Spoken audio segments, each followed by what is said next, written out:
Hi everyone, welcome to this edition of Bitlit. This week we're going to be talking about The Alchemist, Ben Jonson's play, and we've got three people to talk about it today. We're just going to do introductions really quickly and then get straight into the discussion. So my name's Tom. I work at, Tom Harrison, I should say. I work at the universities of Newcastle and Edinburgh in the United Kingdom.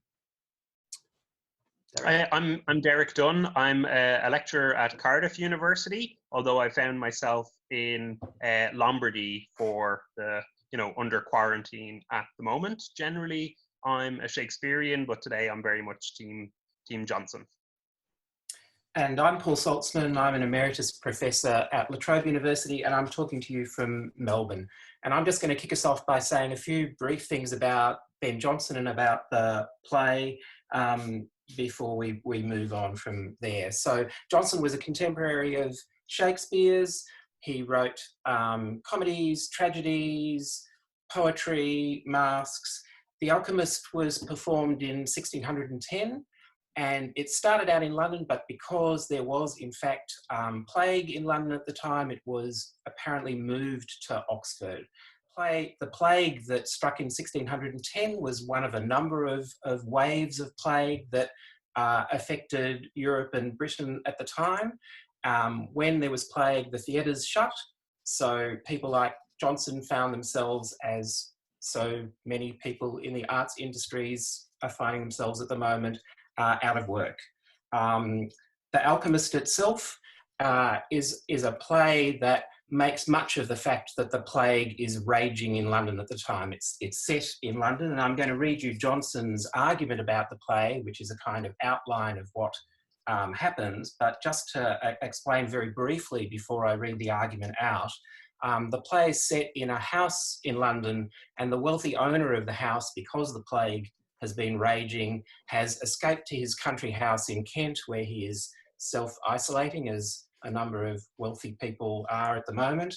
And he's decided that he's not going to come back to his house until the death rate has gone down to 1 a week. He's left in charge of the house his butler, and his butler has taken the opportunity of having the house to himself to engage a pair of con artists, a so-called alchemist called Subtle, and a prostitute called Dole, and he himself, Jeremy the butler, has decided to turn himself into Captain Face, and between the three of them they take advantage of the control of the house to con a whole series of people based around the idea that Subtle the alchemist is actually in the process of creating the Philosopher's Stone, turning metal into gold, bringing eternal life and wealth to everyone. So this is Jonson's argument, which he prints at the beginning of the first edition of the play. The sickness, that's the plague, hot, a master quit for fear his house in town and left one servant there. Ease him corrupted and gave means to know a cheater and his punk, who now brought low, leaving their narrow practice, were become cozeners at large, and only wanting some house to set up, with him they here contract, each for a share, and all begin to act. Much company they draw, and much abuse in casting figures, telling fortunes, news, selling of flies. A fly is a kind of little familiar, flat bawdry with the stone, till it and they and all in fume are gone. So the centre of the play really, as the plague rages outside, is the ability of these three characters in particular to transform themselves into everything from the prostitute who turns herself into a fairy queen to gull one particular young man, all the way through to the idea that down in the basement, the alchemist is beavering away in his laboratory, creating the Philosopher's Stone, which of course, amongst other things, will cure people of the plague. So that's the heart of the play. And for me, the heart of the play is about transformation. Derek?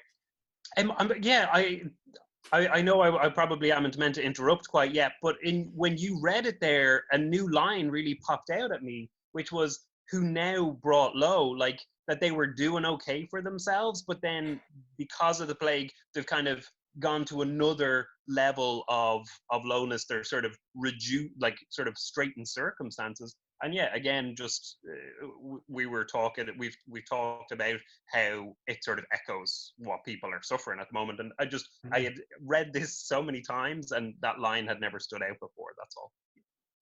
Yeah. Tom, do you want to kick in at this point?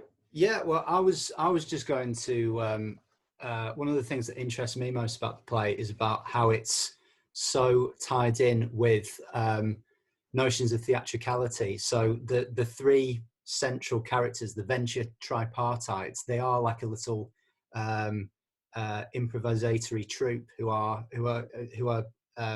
orchestrating everything that's going on in the house, but to an extent on the back foot all the time.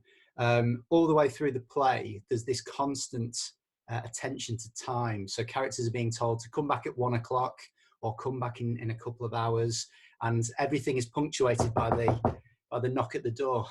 Juddering my laptop there. By the knock at the door and more people coming in.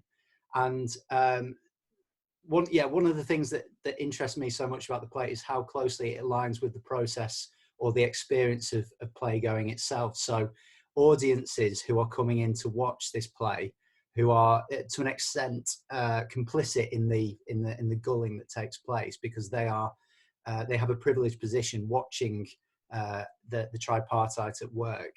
They are sort of part of this process of gulling and conning.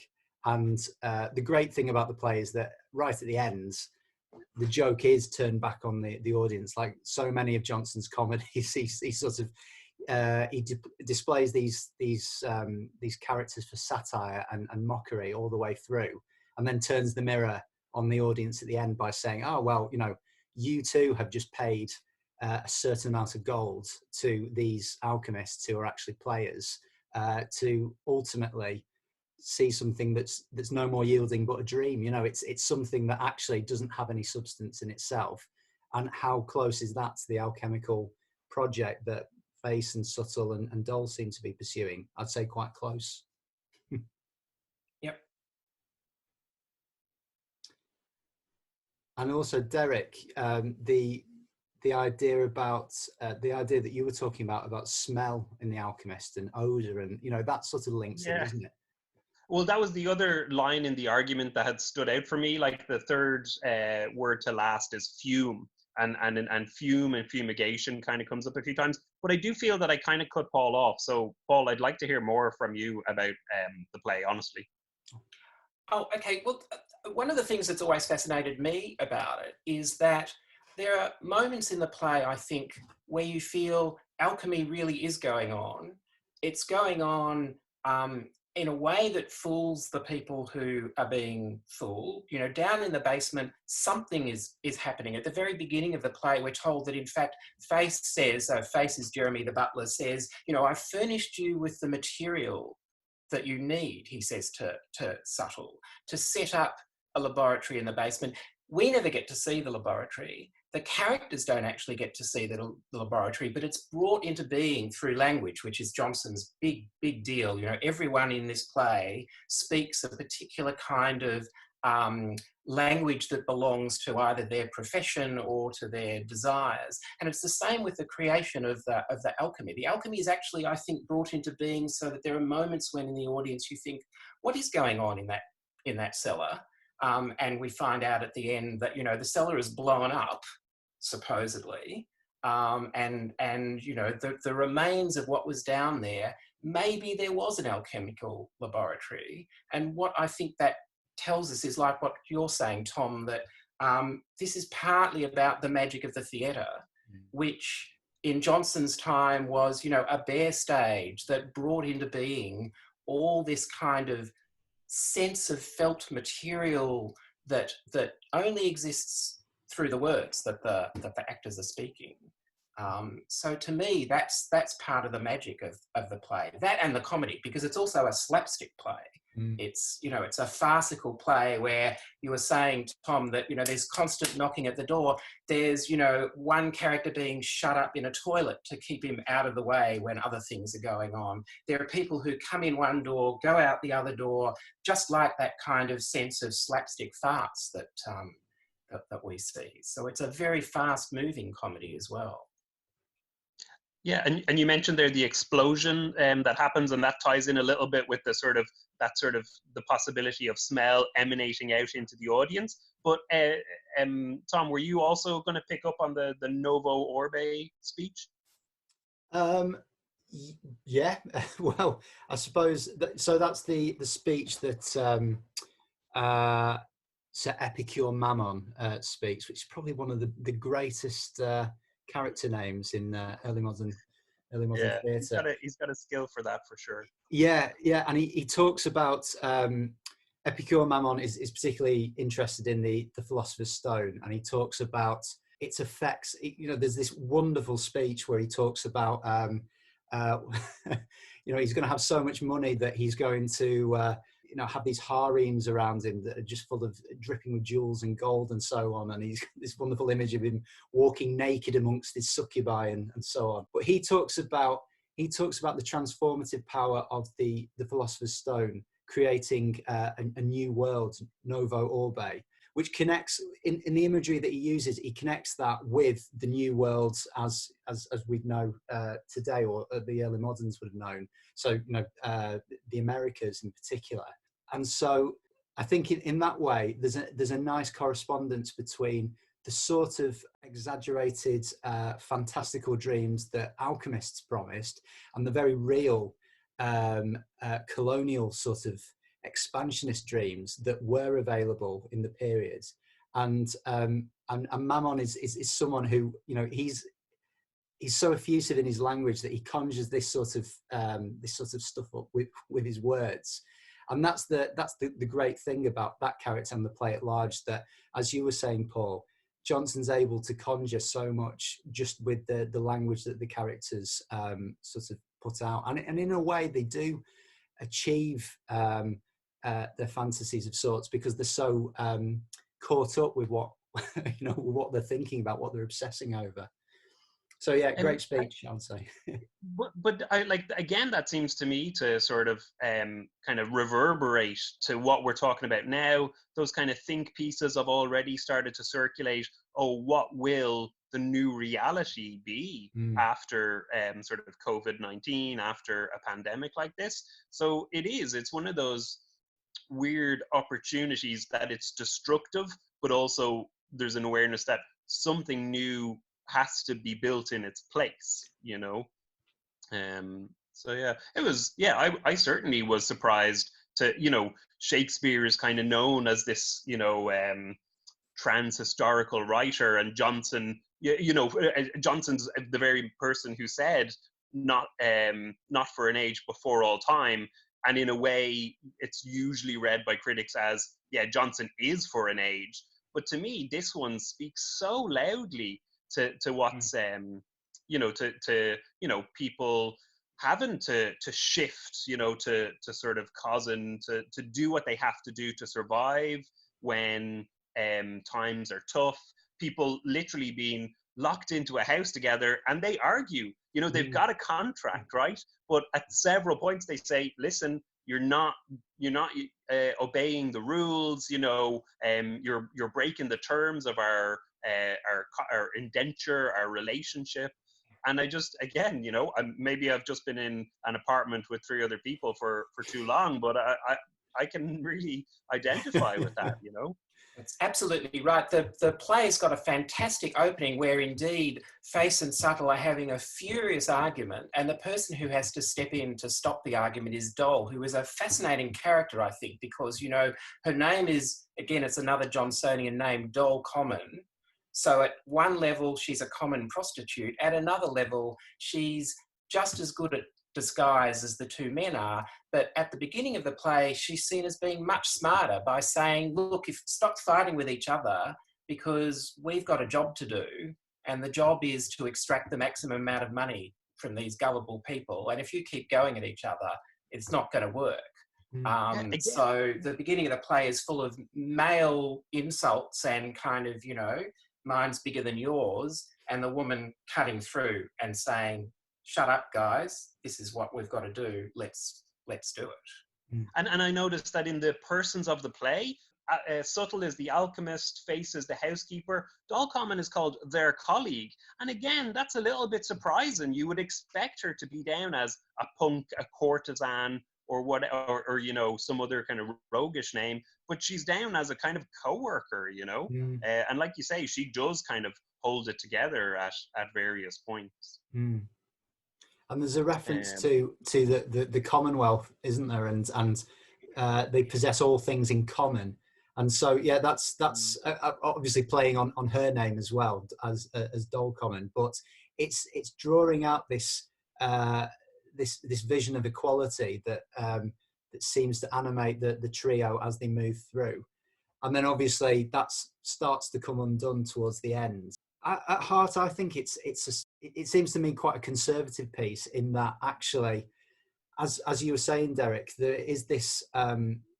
It has got this sort of think piece sort of quality to it, where, you know, what would happen if all the fetters were off, all the constraints were removed, and people had the space in which to do, you know, whatever they wanted. And the vision that Jonson presents here is that, well, you get people ripping people off, you know, once the law is out of the way and so on, and a master's authority is gone, then it's time to make a lot of money. And I think that at the end of the play, when Face at least claims that he's invited Truewit, his master, back, it sort of undermines that equality that seems to be articulated at the start, and then it becomes something a bit more cynical. Whether he did actually do that or not, I suppose, is another question. But it's definitely, it's of interest to me that by the end of the play we get a sort of reassertion of authority with Lovewit coming back and sort of taking back the house and marrying the rich widow that everyone was after. I don't know whether. I might read a little bit of that scene, just because, again, it ties in. You mentioned at the start that I wanted to talk about smell. Well, what does smell have to do with this play or the plague? I read a really great chapter, which is open access, available open access at the moment, by Holly Duggan, called Smelling Disease. And the idea there was that the plague is a smell, or is some sort of, invisible entity that's being breathed in. So what you need to do is get a stronger smell to kind of repel it, or to keep it out. So this is where the idea of pomanders come along, and people would have perfume or strong spices, or even in some cases I've heard of dung being used, because that smell is strong enough to sort of, again, keep out the plague. And I think that's actually kind of operating a little bit in that scene that Paul mentioned, where someone is stuffed in a privy, and he says, oh, is the privy lodgings, are they perfumed? And he says, yeah, the fumigation is somewhat strong. And I think that's exactly what's happening. So then when Lovewit arrives back, there's this little exchange between Lovewit and his sort of servant turned con artist, Face. Face says, the house, sir, has been visited by the plague. Lovewit, what with the plague? Stand thou then further, like early modern social distancing. No, sir, I had it not. Who had it then? I left none else but thee in the house. Yes, sir, my fellow, the cat that kept the buttery, had it on her a week before I spied it. So again, the cat was asymptomatic for a week there. And so I shut the house up for a month. How? And then he says, purposing then, sir, to have burnt rose vinegar, so rose water, treacle and tar, and have it made sweet, that you should never have known it. He's going to sort of fumigate the place on a quite literal way before his master comes back. And then Lovewit's line again speaks to where we are now. Breathe less and farther off. He's like, oh no, this guy has been in contact. I mean, I don't know. I don't know about you, but I've heard people going for jogs saying, no, I don't want you 2 meters, less than 2 meters from me. And this is a real concern then and now. Yeah, you definitely Absolutely. did those sections with new urgency. Sorry, Paul, I interrupted you there. No, that's all right. I was going to actually take up what you were saying, Tom, about, I agree that there is a kind of conservative bent at the end of the play at one level. But at another level, of course, what Lovewit does when he comes back is benefit from the tricks that have been played.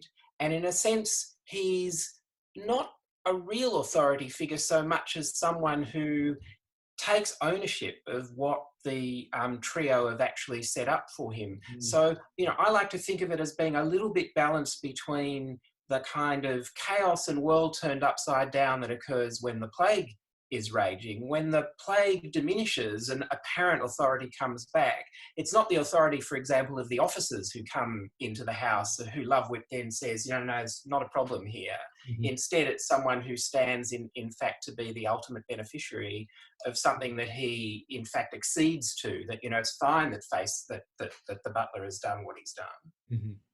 Yeah, I suppose that's a good extra nuance to add to that. And that, to add to that again, I suppose from a theatrical point of view, it's very interesting that towards the end of the play, when Lovewit seems to have triumphed over all, he's got exactly what he wants, he hands over the authority of the epilogue essentially back to Face, doesn't he? So the last person that we hear from as audience members is this trickster character, rather than the supposedly most socially esteemed character, and Face has appealed to the audience and says, "You who are my country," I think is that is the precise moment where audiences are really encouraged to think that the trio, the tricksters that we've been following all the way through the play, we are on their side more than we are with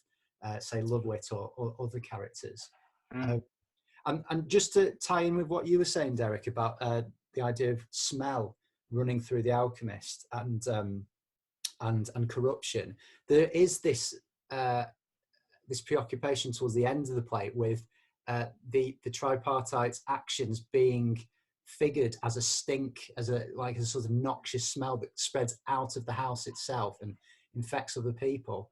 And I think, again, it's a very interesting moment that one of the last things Lovewit says in the Alchemist is, "Fill a pipe full, Jeremy," the name of Face, and so we get this possible image of these characters smoking together on stage, another noxious, odorous substance. But then, on that occasion, from the New World, no less.